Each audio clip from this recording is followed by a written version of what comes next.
Salmo 83, Tehillim Pei Gimel, fue compuesto en los días de Yehoshafat, que fue el cuarto rey del pueblo judío, específicamente del reinado del sur, de la tierra de Yehuda, en un momento en que se juntaron Amón y Moab y otros pueblos de alrededor de la tierra de Israel para hacer guerra contra Yehoshafat.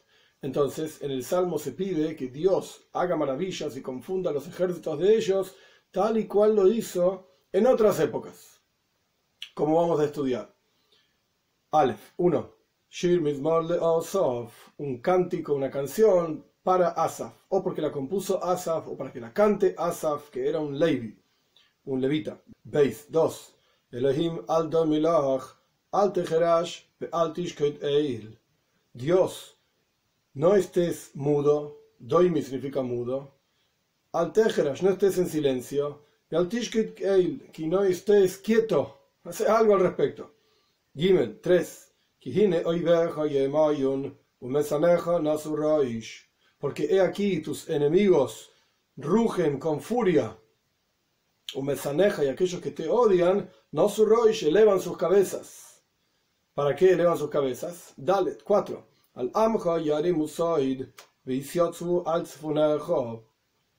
Contra tu pueblo, y Arimu viene de la palabra arma, que significa engaño. Ellos están en secreto planeando un engaño contra tu pueblo y se aconsejan contra tus ocultos, aquellos que están protegidos y ocultos por el Dios, que son el pueblo judío.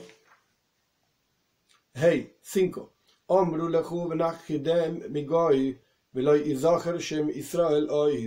Ellos dicen, vamos a destruirlos de ser un pueblo, es decir, vamos a acabar con ellos para que no existan más como pueblo.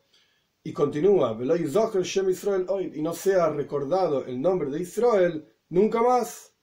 Y a pesar de que ellos, entre ellos mismos se odian, porque estos pueblos no vivían en paz entre ellos, sin embargo, continúa el siguiente versículo, Vov 6, porque se aconsejaron con el corazón juntos, es decir, se juntaron, a pesar de que esencialmente se odian, pero ellos se juntaron todos juntos, Olejo, contra ti, Bris y Hroisu, un pacto cortaron, es decir, hicieron un pacto entre ellos. Puede ser, podemos traducir que el pacto se refiere al versículo anterior, de que no sea más recordado el nombre del pueblo judío. O podemos decir que el pacto en la práctica es contra Dios. Porque si Dios es el Señor de Israel, del pueblo judío, y el pueblo judío ya no existe más, entonces tampoco va a ser mencionado el nombre mismo de Dios. Zain 7. Los tiendas de Edom vinieron, todo el pueblo de Edom con sus tiendas contra el pueblo judío. Con sus tiendas quiere decir sus campamentos en los cuales ellos residían para atacar al pueblo judío. Y los Ishmaelim, y Moab, y los Grim. Grim pueden ser descendientes de Hagar, que fue una esposa de Abraham. Puede ser que haya tenido hijos con alguna otra persona. O mismo los descendientes de Hagar, propiamente dicho, hijos de Abraham. Continúa diciendo, enumerando los diferentes pueblos, que en la práctica estos pueblos están enumerados en Dibre Ayomim, en Crónicas Beis 2. En el capítulo 20 aparece esta guerra misma. Ahí no menciona todos estos pueblos, pero evidentemente aquí hubo más pueblos, digamos. El Tehillim menciona más pueblos de los que menciona Dibre Ayomim, las crónicas, que en la práctica lucharon contra Yehoshafat. Continuamos. Ges 8. Gval ve'amoin ve'amalek, pleshes im yoshver tzohir. Gval es otro pueblo, Amoin, Amalek, pleshes son los plishtim, los filisteos, junto con aquellos que están asentados en Tzoir. Tes 9. Gam Ashur nilva imam hoyu zroya livnei loit se'elah. Incluso Ashur, Asiria, que está más lejos de Eretz Israel. Sin embargo, ellos también se unieron junto con todos los pueblos que están alrededor de Eretz Israel para hacerle daño. Nilva imam se acompañó con ellos, o sea, se juntó a estos otros pueblos. Y ellos, hoyu zroya, fueron la fuerza para los hijos de Loit, que son Amoin y Moab, Sela, por siempre, o elevando la voz, como ya hablamos varias veces. Yud, entonces, en el versículo 10 viene la petición del salmista para que Dios ayude al pueblo judío, específicamente al reinado de Yehuda en manos de Yehoshafat, el rey, para luchar contra ellos. haz con ellos, así como confundiste, como vamos a ver en un minuto, a otros ejércitos, a ellos también confúndelos y destrúyelos, como fue el caso de Midian. Esto está en Shoftim, el libro de Jueces, en el capítulo 7, en el versículo 22, con Gidon, que fue uno de los jueces del pueblo judío, que confundió a todo el campamento de Midian, Dios. Y también como Sisra y Yovin, otros dos personajes. Esto está también en Shoftim, el libro de Jueces, en el capítulo 4, versículo 15, con Barak y Dvoira. Barak era el juez y Dvoira era la jueza, por así decir, que confundió Dios el campamento de Sisra y Yovin. Y esto ocurrió en el arroyo de Kishoin, es un nombre. Yud Aleph 11. Nishbedu be'ein doir, hoyu doimen lo adama. Ellos fueron destruidos en Ein Doir, es un lugar también, y fueron como abono para la tierra, fueron pisados y pisoteados como uno pisotea el abono en la tierra. Yud Beis 12. Shisei moi nedivei moi ke oire v'chizeev v'chezevach v'chetzalmuna kol nesihei moi. Pon sus nobles, nediveimos son sus nobles, como hiciste con Oirev y con Zeev, que son ministros y reyes, digamos, de Midian, y como hiciste con Zebach y con Salmuna, todos sus reyes. También son nombres de personajes que Dios destruyó en aquella guerra que mencionamos en Shoftim con Gidon, el libro de Jueces, capítulo 7. Yud Gimel 13. Asher Omru Nir Shalom Esneis Elohim, que ellos dijeron en aquella guerra, Asher Omru, que ellos dijeron, vamos a heredar para nosotros las moradas de Dios, que puede ser Eretz Israel, vamos a destruir Eretz Israel, o vamos a heredar el Beis Hamikdash, el templo. Esto puede retornar sobre la guerra de Yoshafat propiamente dicha, y ellos son los que dijeron vamos a tomar el templo, digamos, porque en la época de Gidon, de Barak, etc., no existía el Beis Hamikdash, no existía el templo. Entonces, retorna sobre aquellas guerras que dijimos anteriormente, que Midian, Sisra, Yavin y todos los personajes de Midian, ellos dijeron vamos a tomar Eretz Israel. Y si retorna sobre los soldados que estaban, los ejércitos que estaban contra Yoshafat, vamos a tomar también Neois Elohim, el lugar de la morada de Dios, el Beis Hamikdash, el templo. Yud Dalet 14. Elohai Shiseimu Kegalgal Kekash Lifne Ruach. Mi Dios, ponlos como un galgal. Galgal literalmente significa una rueda. Y Rashi explica, un comentarista de los Salmos explica, interesante, es como cardones, dice.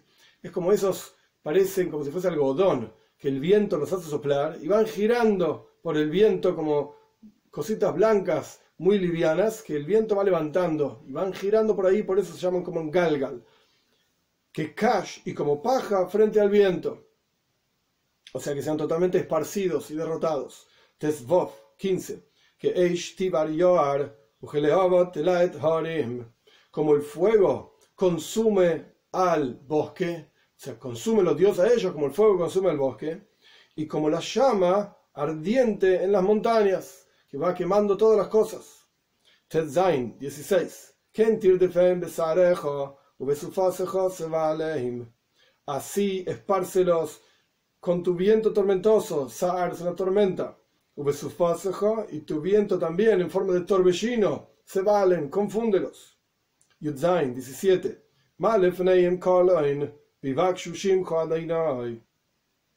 Llena sus rostros de vergüenza, y entonces cuando tengan esa vergüenza de haber luchado contra el pueblo judío y haber sido derrotados, que pidan tu nombre, Dios, que busquen por tu nombre. Yud Ches 18. Que sean avergonzados y confundidos por siempre. Y sean desgraciados, por así decir, también avergonzados, el mismo concepto. Y sean perdidos. Yud Tes 19.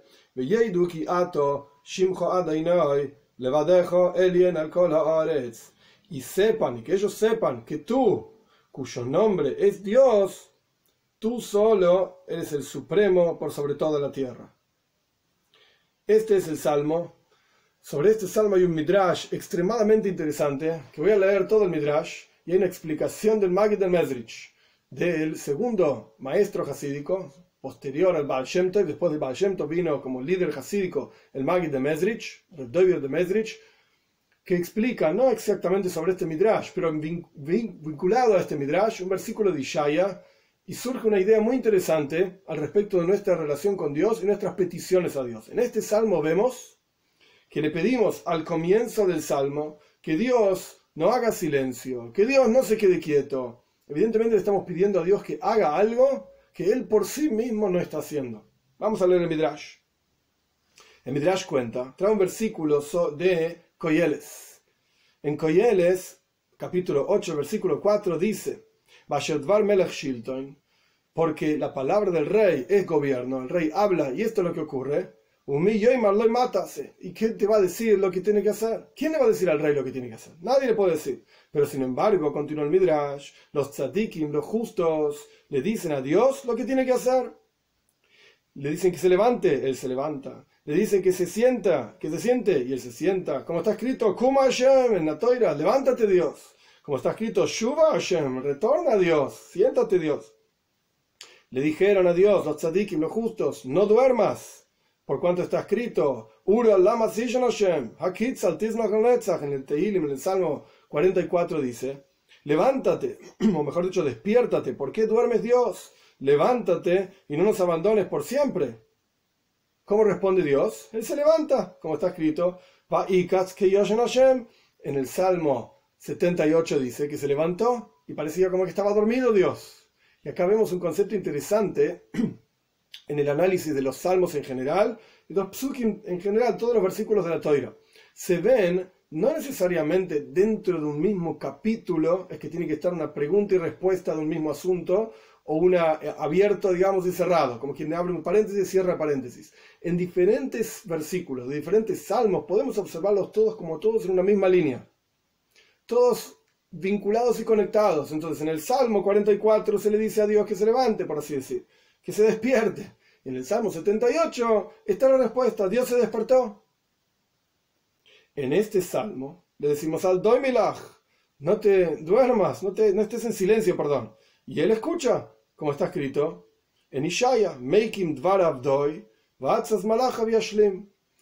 Dios cumple las palabras de su sirviente y el consejo de sus ángeles completa.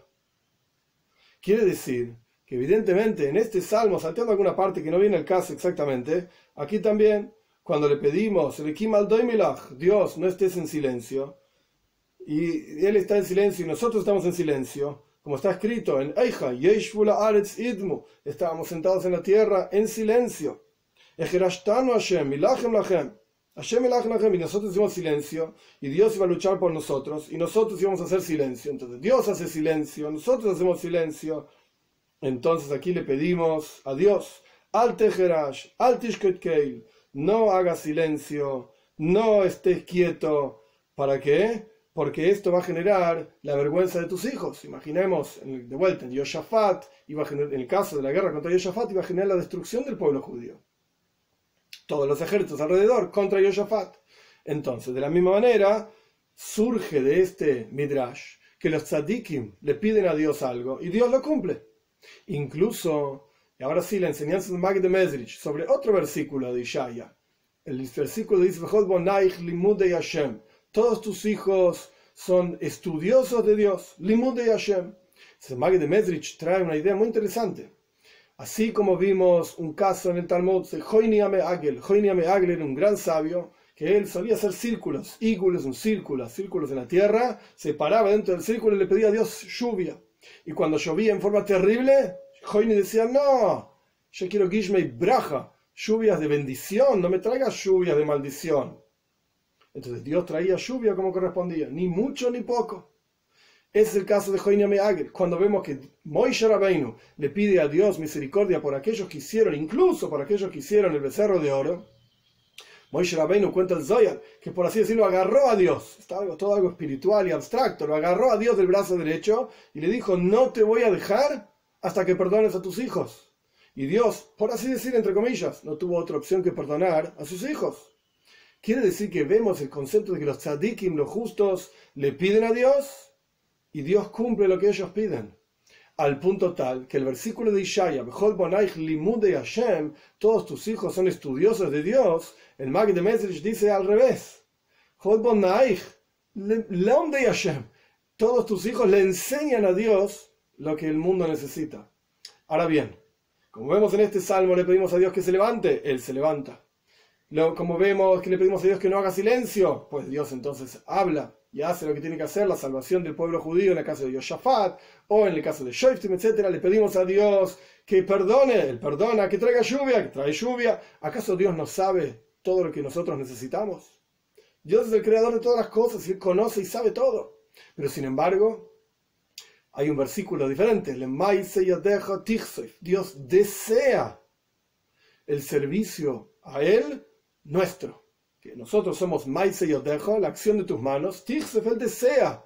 Él está esperando que nosotros recemos. Él está esperando que nosotros generemos en Él una nueva voluntad de hacer tal o cual cosa, diferente de lo que Él tenía establecido, fijo, que el mundo tenía que funcionar de esa manera. Y este es el concepto de cada vez que decimos en el rezo, que sea tu voluntad, Dios, de tal o cual cosa. Por ejemplo, que se reconstruya el templo rápidamente en nuestros días.